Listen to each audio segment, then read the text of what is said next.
Corruption case. Bangladesh की supreme court ने शेख हसीना वाजिद को 21 साल की सजा सुना दी। वजीर आजम शेख हसीना वाजिद को करप्शन के मुकदमात में सजा दी गई है। 3 मुकदमात में यह सजा सुनाई गई है और करप्शन केस में शेख हसीना वाजिद के बेटे और बेटी को 5 साल कैद की सजा सुनाई गई है। आपको बताते चलें कि साबिक वजीर आजम ने मुल्क में बड़े पैमाने पर करप्शन की है। चीफ जस्टिस बांग्लादेश की जो हुकूमत है उनकी जानिब से ये कहा गया है, साबिक वज़ीर आज़म ने ताकत के जरिए सरकारी इमलाक पर कब्जा किया है और गुज़िश्ता हफ्ते इंसानियत के खिलाफ जराइम पर हसीना वाजिद को मौत की सज़ा सुनाई गई है। वज़ीर आज़म शेख हसीना वाजिद को करप्शन के 3 मुकदमात में सज़ा सुनाई गई है और बांग्लादेश की सुप्रीम कोर्ट ने शेख हसीना वाजिद को 21 साल की सज़ा सुनाई है। चीफ जस्टिस बांग्लादेश का कहना है कि गुज़िश्ता हफ्ते इंसानियत के खिलाफ जराइम पर हसीना वाजिद को मौत की सजा सुनाई गई थी। साबिक वज़ीर आज़म ने ताकत के जरिए सरकारी इमलाक पर कब्जा किया। साबिक वज़ीर आज़म ने मुल्क में बड़े पैमाने पर करप्शन की है। चीफ जस्टिस बांग्लादेश की जानिब से ये कहा गया है और मकामी मीडिया का ये बताना है कि करप्शन केस में शेख हसीना वाजिद के बेटे और बेटी को 5 साल कैद की सजा सुनाई गई है। करप्शन केस बांग्लादेश की सुप्रीम कोर्ट ने शेख हसीना वाजिद को 21 साल की सजा सुना दी है।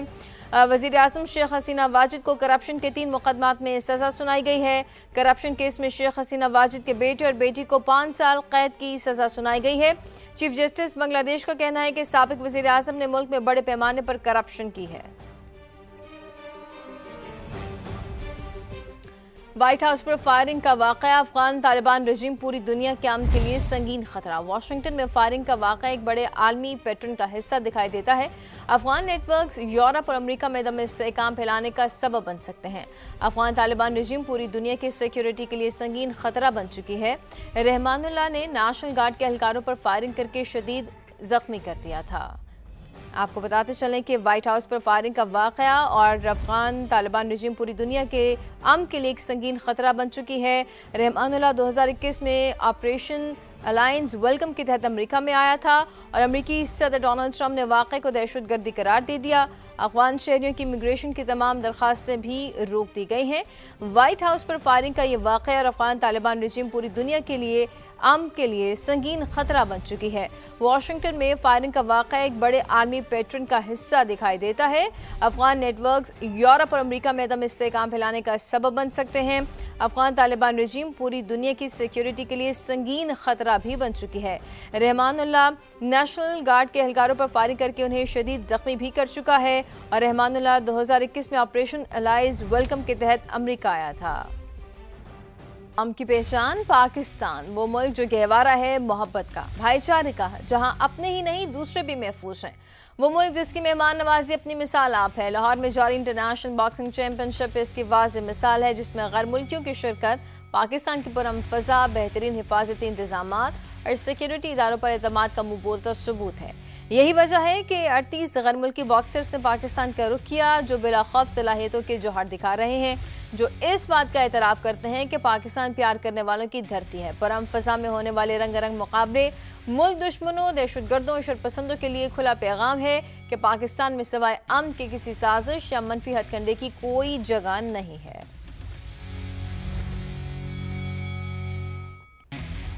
इंटरनेशनल बॉक्सिंग चैंपियनशिप का दूसरा दिन हर पाकिस्तानी बॉक्सर्स का फातिहाना आगाज। मोहम्मद वकास और जहांगीर खान ने अपनी फाइट्स जीत ली हैं। वेल्टर वेट कैटेगरी में पाकिस्तानी बॉक्सर मोहम्मद वकास ने डोमिनिका के जोस रेमन साल्जार को शिकस्त दी है। मोहम्मद वकास ने पहले ही राउंड में हरीफ को नॉकआउट कर दिया है और पाकिस्तान के जो फाइटर्स हैं वो इस वक्त मिसाली कारकर्दगी दिखा रहे हैं। मोहम्मद वकास ने पहले ही राउंड में हरीफ को नॉकआउट कर दिया। पाकिस्तान के जहांगीर खान ने सुपर लाइट वेट कैटेगरी में हमवतन मुहिब्बुल्लाह को शिकस्त दी है। इससे पहले बरतानी के टॉम डार्लिंग ने सुपर वेल्टर वेट में डोमिनिका के केविन सांटोस को हराया था। जजेस के मुताबिक डार्लिंग मुत्तफ़क़ा तौर पर फातह भी करार पाए। एक और फाइट में डोमिनिका के यर्मी पेराल्टा ने बांग्लादेश के मोहिन अली को शिकस्त दी है।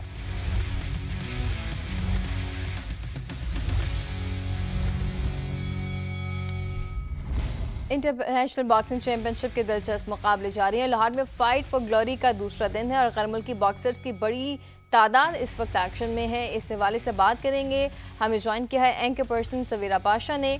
बहुत शुक्रिया सवेरा आपका वक्त देने के लिए। सवेरा, एक बड़ी तादाद के मुल्कों के जो बॉक्सर्स हैं वो पाकिस्तान में इस वक्त मौजूद हैं। लाहौर में ये फाइट्स जारी हैं। क्या इम्पेक्ट पड़ेगा? इंटरनेशनल मीडिया इसको कवर कर रहा है, पाकिस्तान का क्या इमेज डेवलप होगा?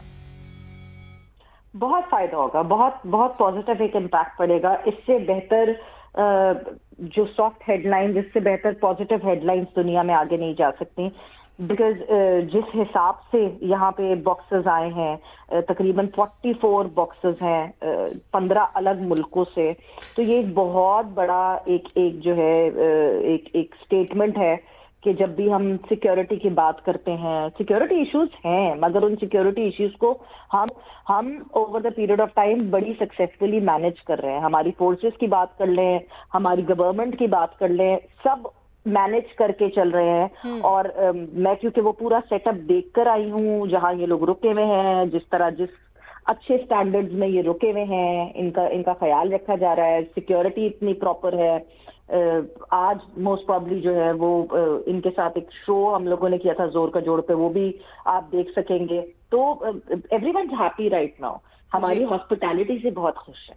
अच्छा सवेरा, एक बड़ी तादाद में इंटरनेशनल प्लेयर्स यहाँ पर मौजूद हैं, तो पाकिस्तान के जो नौजवान हैं उनको कितना सीखने का मौका मिलेगा इस इवेंट से?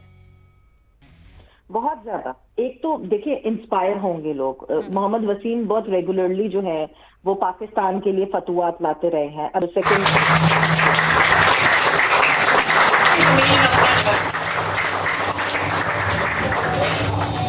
अभी बैलेटिंग करनी है जी आपने प्लीज।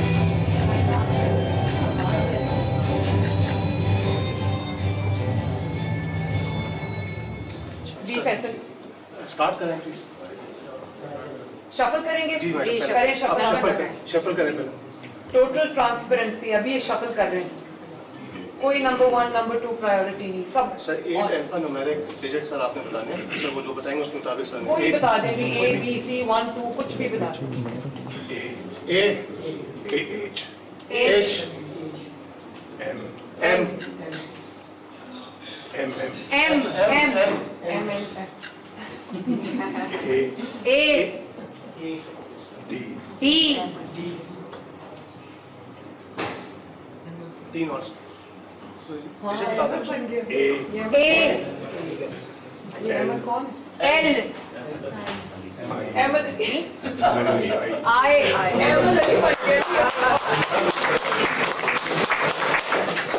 स्टार्ट करें जी बैलेट।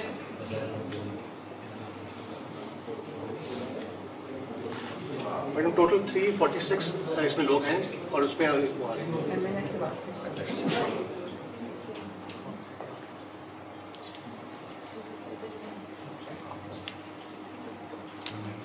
कॉल कौन करेगा?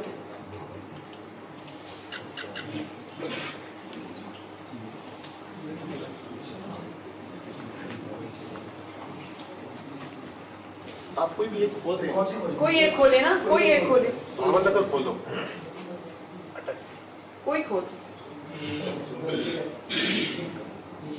सर सबसे पहला नाम भी रुखसाना बीबी का आ गया। ठीक करो। करें जरा फोन। ये खुश नसीब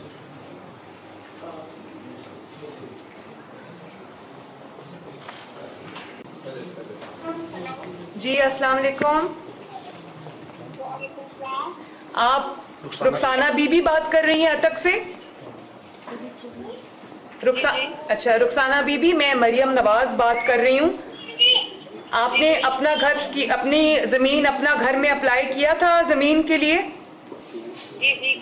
तो ये आप नवाज शरीफ साहब से बात कीजिए, अभी उन्होंने आप बैलेट किया है, आप उनसे बात कीजिए प्लीज। रुखसाना बीबी बहुत मुबारक हो आपको। अस्सलाम वालेकुम।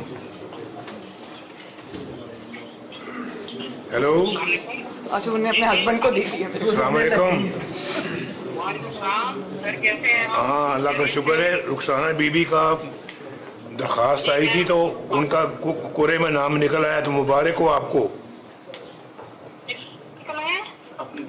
नाम निकल आया आपका? प्लॉट नहीं प्लॉट के लिए, हाँ। बहुत मेहरबानी, शुक्रिया। तो बैलेटिंग अभी हुई है तो सामने आपका नाम आया तो फिर हमने आपको फ़ोन किया है। सर बहुत मेहरबानी। आप जानते हैं ना भाई, आप नवाज शरीफ साहब से बात कर रहे हैं। नवाज शरीफ साहब को जानता हूँ, बहुत अच्छे से जानता हूँ। कितने अरसे से जानते हैं? इन्होंने हमारे मुल्क के लिए बहुत काम किया है। अल्लाह पाक इनको सेफ जिंदगी दे। आमीन। और अल्लाह पाक आपको भी सलामत रखे। मैडम आपने भी बहुत अंदाज में बहुत बहुत अच्छी।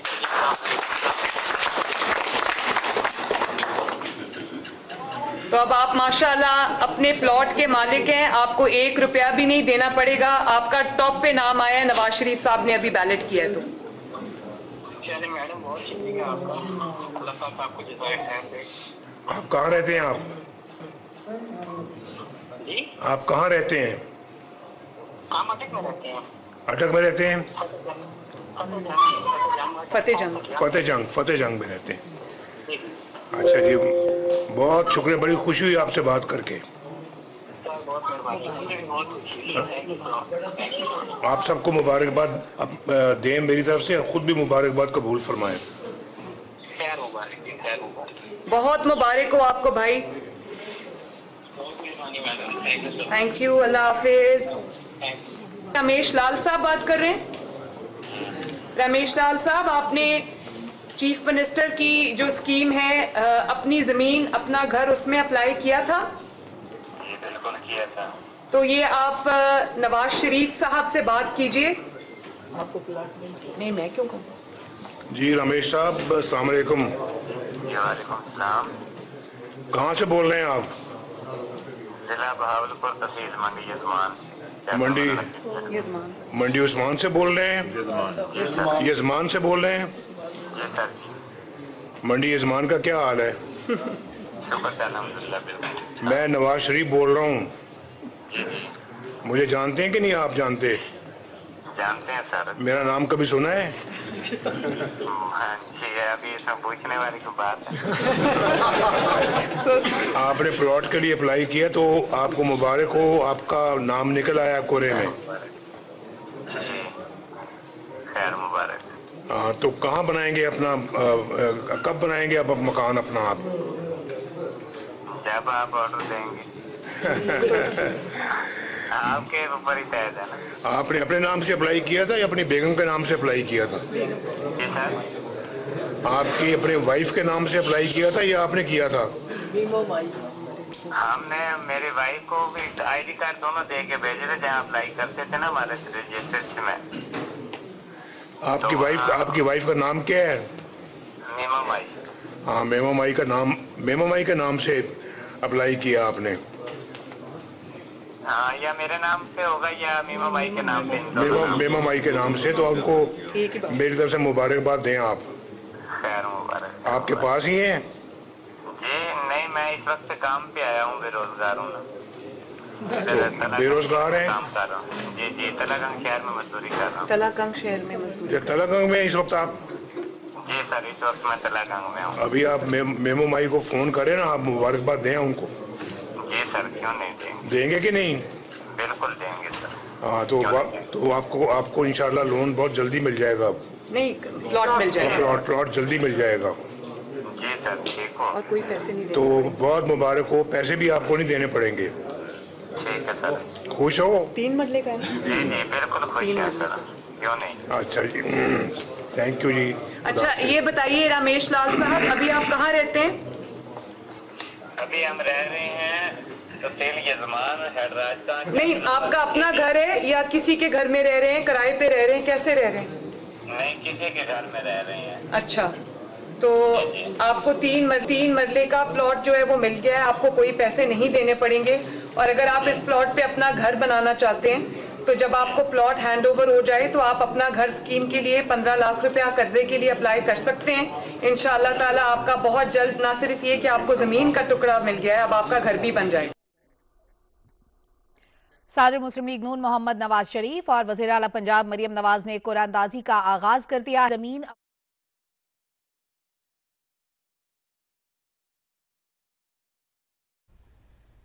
अपनी ज़मीन अपना घर प्रोग्राम के तहत कुरानंदाजी और नवाज शरीफ और मरीम नवाज ने कुरानंदाजी के अमल का इफ्तिताह किया है। नवाज शरीफ ने कुरानंदाजी में नाम निकलने पर खुशनसीब को फ़ोन पर मुबारकबाद दी है। और आपको बताते चलें कि ये अपनी ज़मीन अपना घर प्रोग्राम है जिसके कुरानंदाजी का सिलसिला शुरू हो चुका है और नवाज शरीफ और मरीम नवाज ने कुरानंदाजी के अमल का इफ्तिताह किया है। इस मौके के ऊपर नवाज शरीफ ने कुरानंदाजी में नाम निकलने पर खुशनसीबों को फ़ोन पर मुबारकबाद भी दी है, उनसे गुफ्तगू भी की है जो कि आपने सुनी अपनी टेलीविज़न स्क्रीन्स के ऊपर। और ये स्कीम है अपनी ज़मीन अपना घर जिसका बाकायदा तौर पर मरीम नवाज और नवाज शरीफ ने कुरानंदाजी के ज़रिए इफ्तिताह कर दिया है।